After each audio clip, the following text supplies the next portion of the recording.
Good મોર learning દોસ્તો, કેમ છો મારા વાલા વિદ્યાર્થી મિત્રો? કાર્ય ઉર્જા અને પાવર એના સુંદર દાખલા જોવા જઈ રહ્યા છીએ. એમાં દાખલા નંબર 4 જે ઘણા બધાને કન્ફ્યુઝ કરે છે કે સર આમાં એક બે સ્ટેપમાં લોકોને ભૂલ પડે છે, એને સરસ તૈયાર કરાવીએ. તૈયાર છીએ આજના સુંદર સેશનની અંદર. તો પહેલા આપણને એવું કીધું છે કે લશ્કરી કવાયતમાં જે ડેટા આપ્યો છે એને સાઈડમાં લખો. 50 ગ્રામ, ચલો 50 ગ્રામ ને કન્વર્ટ કરી દઈએ 50 ગુણ્યા 10⁻³ કિલોગ્રામ. રેડી? કેટલી ઝડપે જાડાઈમાં જાય છે? તો ઝડપ આપી છે પ્રારંભિક વેગ 200 મીટર પ્રતિ સેકન્ડ. બેટા હું તો જેવું આવું દેખાય ને એટલે પહેલું જે કામ કહું, જો ડેટા સાઈડમાં લખતા આવડી ગયો હોય ને તો પહેલું તમારી ગતિ ઉર્જા શોધી કાઢો. ચલો ગતિ ઉર્જાને શોધવાની છે. તો ગતિ ઉર્જા K0 બરાબર હાફ mv0². હાફ એમ કેટલા છે? તો કે 50 ગુણ્યા 10⁻³ v નો સ્ક્વેર 200 નો વર્ગ, તો 2 નો વર્ગ 4 અને આના 4 મીંડા કરી દો. 2 ગુણ્યા 10⁻² મીટર પ્રતિ સેકન્ડ. Sir clear? આને ઉડાડવા જાઓ એટલે આ 2 50 દુ 100 અને આ 4 માંથી 3 જાય એટલે 1, તો તમારી પ્રારંભિક ગતિ ઉર્જા મળી ગઈ 1000 જૂલ. Sir done. સમજો મેં શું કર્યું? ડેટાને સમજી લીધો. જો દાખલા જ્યારે બી ગણો બેટા તો ડેટાને સમજીને એને સોલ્વ કરતા શીખજો. સર પહેલું સ્ટેપ બહુ સરસ આવડી ગયું છે. Step number 2. હવે હું એવું કહું છું કે 10% ઉર્જા તેમાંથી બહાર નીકળે. આ ગોળી જઈ રહી છે, જેવી બ્લોકને અથડાઈ એટલે 10% જ બહાર આવે છે. તો અહીંયા સર કે ફાઇનલ મતલબ કે ઇનિશિયલના કેટલા ટકા? તો 10%. ટકા કે એટલે 100 વડે ભગાય. 10 એમના એમ, 100 એમના એમ. બોલો પ્રારંભિક ગતિ ઉર્જા કેટલી છે? 1000. 1 2 1 2. તો કે ફાઇનલ અંતિમ ઉર્જા કેટલી થઈ ગઈ? 100 જૂલ. ફરી અંતિમ ગતિ ઉર્જા 100 જૂલ. બોલો આની જગ્યાએ શું લખાશે? હાફ mv ફાઇનલ સ્ક્વેર બરાબર 100. સર v ફાઇનલ સ્ક્વેર ના સબ્જેક્ટ બનાવો એટલે આ થઈ ગયું 200 ભાગ્યા m. 200 m ના m. બોલો એમની જગ્યાએ કેટલું આપેલું છે? એમની જગ્યાએ 50 ગુણ્યા 10⁻³ સર 50 ગુણ્યા 10⁻³ ઉપર લઈ જાઓ તો vf² બરાબર આને ઉડાડો એટલે 4 થશે. 4 10⁻³ ઉપર એટલે +3. 4000 તમારી પાસે આવી ગયા. તો vf બરાબર √4000. ચલો દીકરાઓ, તમારી જોડે કેલ્સી છે અને તમે આનું વર્ગમૂળ કાઢશો એટલે 63.24 આવશે. કેટલું આવ્યું? સર 63.24. આ તમારી અંતિમ ઝડપ થઈ. સાચા અર્થમાં દાખલો પતી ગયો છે. આટલે સુધી લખો, કોઈ માર્ક્સ નહીં કાપે, કેમ કે તમને કીધું છે બહાર નીકળતા બુલેટની ઝડપ. બુલેટ છે, બુલેટ થઈ ગયું છે, બુલેટ છે. બુલેટની ઝડપ શું? પણ એક જે વસ્તુ પેપરમાં ટ્વિસ્ટ કરીને પૂછાય છે ને એ કહી દઉં. જો તમને એવું કહે કે હવે જોજો મજા આવશે, સર ગતિ ઉર્જામાં 10%નો તમે ઘટાડો કર્યો તો ઝડપમાં 10%નો જ ઘટાડો થાય? તો કહું ના સર, ઝડપને જો તમારે ગણવી હોય એની અંદર કેટલા ટકાનો, આ v મતલબ ઝડપ, ઝડપમાં કેટલા ટકાનો ઘટાડો થયો એ ગણવા માટે અંતિમ ઝડપ ભાગ્યા પ્રારંભિક ઝડપ ગુણ્યા 100. અને ઘટાડો કે વધારો ચેક કરવો હોય તો એને 1 માંથી બાદ કરવું પડે. એનો મતલબ જો સહેજ પ્રોપર લખી દઉં તો ઇરેઝ, આપણે 1 વાળી સ્ટોરી અત્યારે તમને કન્ફ્યુઝ કરાય એટલા માટે નથી આપી. પહેલા આટલું તમે મને સમજાવી દો.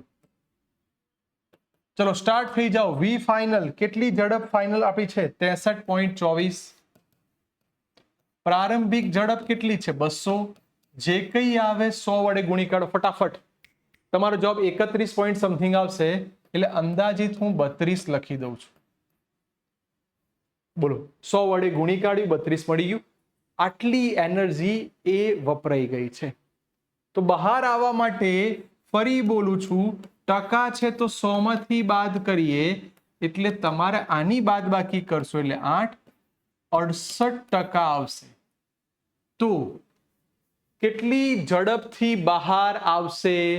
તો 68%. યાદ રાખજો, એક્ઝામમાં MCQમાં જ્યારે પૂછવાનું થાય ત્યારે આને પૂછી શકે છે. બોલો ડન છે? મસ્ત. સર હવે ટ્રાય કરવા માટે મસ્ત એક બે દાખલા આપી દો.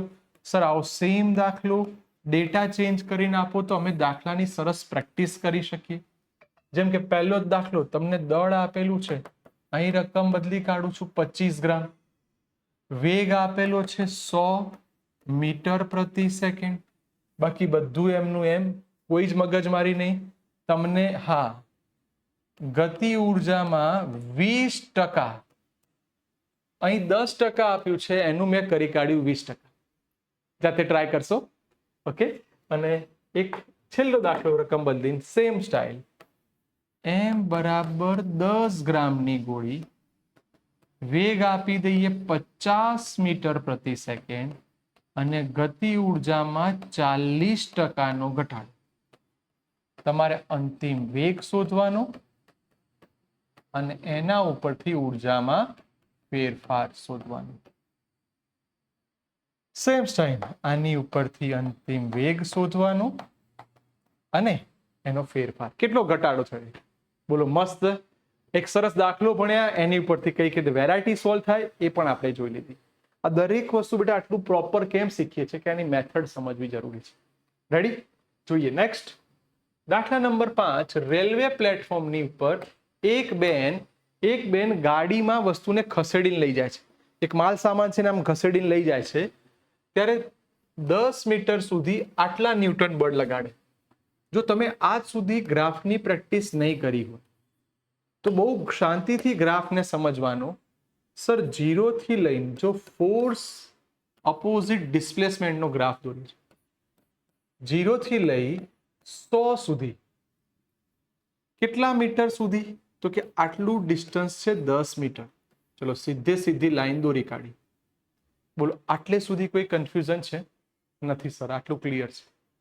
હવે તે બળ ઘટાડતા 50 ન્યૂટન ઘટે છે, તો હવે બીજા 10 મીટર લઈ લો. ઘટીને આવી ગયા ક્યાં? 50 ન્યૂટન. અહીંયા 50 લખું છું, તમને ખબર પડે. તો બેને 50 ન્યૂટન બળ લગાડ્યું. 50 ન્યૂટન બળ લાગે છે અને બીજા 50 ન્યૂટન બળ ઘર્ષણ બળના કારણે લાગે છે. તો જો આ પહેલા આ ઘર્ષણ બળ પછી સમજીએ. પહેલા બેન 0 થી લઈને 10, બીજા 10 એટલે ટોટલ 20 ચાલ્યા. આ 20 ચાલ્યા એ દરમિયાન એમણે કેટલું કાર્ય કર્યું? દરેક વસ્તુને ટુકડા વાઇઝ સોલ્વ કરાવું છું. તો હું પહેલા આને એક આકૃતિ બનાવું. આના કહી દઉં O, A, B, C, D, E. દીકરાઓ બહુ શાંતિથી સમજજો, મારે કોઈ જ ઉતાવળ નથી, પણ કન્સેપ્ટ ઉપર ભાર મૂકું છું. સૌથી પહેલા મારે એક ચતુષ્કોણ દેખાઈ જવો જોઈએ. ચતુષ્કોણ O, A, B અને E માં ચલો આ એક લંબચોરસ દેખાઈ ગયો. ચતુષ્કોણ એટલા માટે બોલે તમે ક્લિયર થાય. હવે લંબચોરસ બોલું છું. સર આનું કાર્ય તમે શોધો એટલે તમારે આનું ક્ષેત્રફળ લેવું પડે. લંબચોરસ ABEO નું ક્ષેત્રફળ. ચલો લંબચોરસ છે, આનું ક્ષેત્રફળ લેવા જાઓ તો લંબાઈ ગુણ્યા પહોળાઈ. લંબાઈ કેટલી છે? OA. અને આ કેટલું છે? OE. અને આ કેટલું છે? OE. ચલો બંનેનો ગુણાકાર કરી દો તો 100 ગુણ્યા 10 એટલે 1000 આવશે. એનો મતલબ ક્લિયર છે કે 1000 જૂલ જેટલું કાર્ય થયું કહેવાય. બોલો પહેલું સરસ થઈ ગયું. હા સર, હવે આટલું કન્સેપ્ટ રેડી છે. હવે એવું કહે છે કે તમારે બીજો શેપ બી લેવાનો ને, આયર્યો શેપ. સર એની વાત કરીએ તો નંબર 2 આના નામ આપ્યું છે ઈ, તો ચતુષ્કોણ બી સી ડી અને ઈ માં ફરી ચતુષ્કોણ બી સી ડી ઈ, ચતુષ્કોણ બી સી ડી ઈ, એટલે આ ચતુષ્કોણ તમારી પાસે તૈયાર થઈ ગયું. હવે આના દ્વારા થયેલું કાર્ય શોધવાનું હોય તો આનું, તો બેટા મેથ્સ કે છે કે આ તો સમલંબ ચતુષ્કોણ થયું. સમલંબ ચતુષ્કોણનું ક્ષેત્રફળ આવડે છે? નથી આવડતું? શીખવાડ. જુઓ સર, એનું સૂત્ર એવું છે 1/2. સર આ ભાગ તમે જુઓ અલગ અલગ છે, પણ બંનેમાં આ ભાગ તો ફિક્સ જ છે.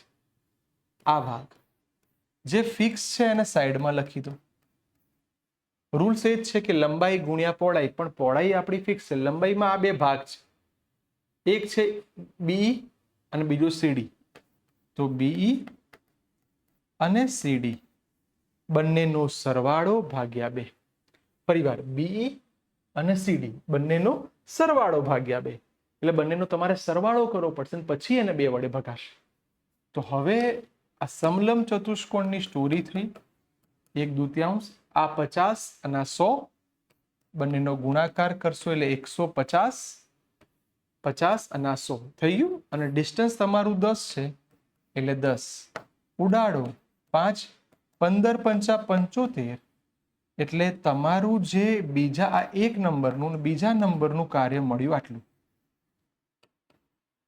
એટલે આ બેન પહેલા 10 મીટર સુધી જે ખેંચીને લઈ ગયા એની અંદર આવ્યું 1000 જૂલ, અને બીજું જ્યારે થાકી ગયા બિચારા એટલે એ જે થયું આ. હવે ઘર્ષણ બળની સ્ટોરી સમજો, મિક્સ ના કરતા. ઘર્ષણ બળની સ્ટોરી હવે એવું કહે છે કે હવે 50 ન્યૂટન જેટલા ઘર્ષણ બળ. બેટા ઘર્ષણ બળ ગતિની વિરુદ્ધ દિશામાં લાગે. બોલો, ઘર્ષણ બળ હંમેશા ગતિની વિરુદ્ધ દિશામાં, એટલે મારે નીચે દોરવું પડ્યું એટલે આ ભાગ થયો. સર આ આખું 20 મીટર છે, તો હું છે ને અહીંયા અલગથી સમજાવું. અને આ તમારે એટલા માટે શીખવું પડે કે આ ઘર્ષણ બળ વડે થયેલું કાર્ય છે, જે હંમેશા વિરુદ્ધ દિશામાં, એટલે માઇનસની સ્ટોરી આવી છે. તો W3 લંબચોરસ દેખાઈ જવું જોઈએ.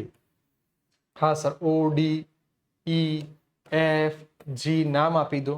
O D F G નું ક્ષેત્રફળ. ક્ષેત્રફળ એટલે લંબાઈ, લંબાઈ ગુણ્યા પહોળાઈ. બોલો, આ થઈ ગયું -1000 જૂલ. મને કોઈ કે માઇનસ કેમ આવ્યું? કારણ કે વિરુદ્ધ દિશામાં છે એટલા માટે માઇનસ આવ્યું. સર હવે મારા માઇન્ડમાં રેડી છે, અને મને કોઈ કે આના દ્વારા થયેલું કુલ કાર્ય શોધો. તો કુલ એટલે W, હે ને? બંને બળો વડે થયેલું કુલ કાર્ય શોધો. તો મારા ત્રણેયનો સરવાળો કરવો પડશે. W1 plus W2 plus W3. તો W બરાબર પહેલું આવ્યું બેટા 1000 જૂલ, બીજું આવ્યું 750 જૂલ, ત્રીજું આવ્યું -1000 જૂલ. 1000 ઉડી ગયા તો W બરાબર 750 જૂલ. W બરાબર 750 જૂલ. W બરાબર 750 જૂલ. બોલો, મારા માઇન્ડમાં આ દાખલો છપાઈ જવો જોઈએ, પરફેક્ટ થઈ જવો જોઈએ. મારે કોઈ રિસ્ક નથી, મસ્ત દાખલો તૈયાર થઈ જવો જોઈએ. તૈયાર? હવે આ દાખલામાં કોઈ રકમ બદલી કાઢે તો ચલો ફટાફટ આ દાખલા રકમ બદલીને એકવાર ટ્રાય કરવા તમને આપી દઈએ. નંબર 2 કરી આલેખ દોરતા બધાને આવડી ગયો છે, તો ડાયરેક્ટ આલેખ જ દોરું છું, સમજ પડે એટલા માટે. અહીંથી 100 ન્યૂટનનું બળ પહેલા 15 મીટર સુધી લાગશે, પછીના 15 મીટરમાં એ 50 ન્યૂટન થઈ જશે, અને ઘર્ષણ બળ -50 ન્યૂટન લાગશે 30 મીટર સુધી. ચલો, મેં ડેટા ચેન્જ કરી નાખ્યો છે, તમારે જાતે ગણવાનું અને આ દાખલાને સમજવાનું. બેટા 2 દાખલા આપણે સુંદર મજાના કર્યા. ચલો હું ખસી જાઉં છું, એક સરસ સ્ક્રીનશોટ લઈ લો બેટા, મસ્ત કામ કરી લો.